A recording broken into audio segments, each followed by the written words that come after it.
A crane lifts a huge heap of metal in front of a burned down home.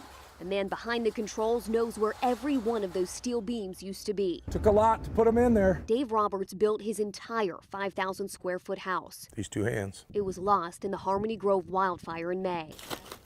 Team 10 was there the day after the fire. Roberts told us the nearest hydrant didn't work. Yeah, the fire department said that it was rusted shut. Yeah. And they couldn't open them. When firefighters realized they couldn't use that hydrant, Roberts let them use all the water out of his pool to help save all of his neighbors' homes. I felt good about giving it to them, but we all would have felt better, I'm sure, if they had hoses hooked up to all the fire hydrants and pumping lots of water. Team 10 went to the Vallecito's Water District. General Manager Dennis Lamb said the hydrant was in their district and it was operational. We did, in fact, operate the valve 2 times within the last 4 years. He said they maintained the lines underneath the hydrant. Lamb said it's up to the fire department to make sure the hydrants above ground are working. The hydrant is in the Elfin Forest Harmony Grove Fire District. They serve 2,000 people in 11 square miles.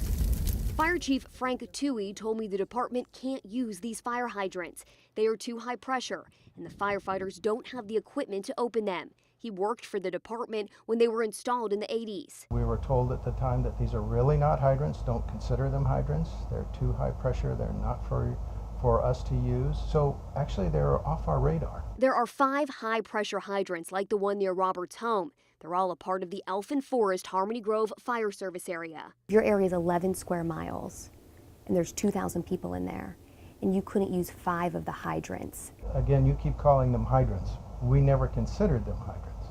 We considered them a water source, but not one that we could use. They don't look like hydrants. They didn't act like hydrants. You had no idea these were hydrants? No, we knew that some people can call them hydrants. They're not usable to us, so we didn't even consider them. Did you ever reach out to maybe inquire about how you could use them? No.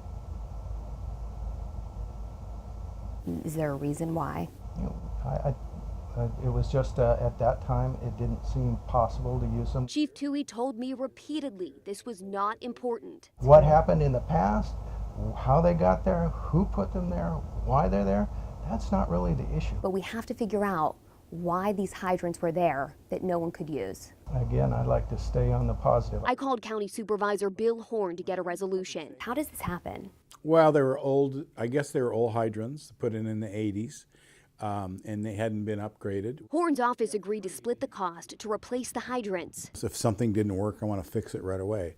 And if it hadn't been for you guys, we wouldn't have known that. So I'll give you all the credit for it. But I still needed to know how the Water District and Fire Department would stop this from happening again. I don't think you would see something built like that nowadays. But it was built. It was, but and this man's home burned down. This was just a gap in the service area. A gap in the service area when one homeowner needed it most. We should be protected like anybody in any community should be protected.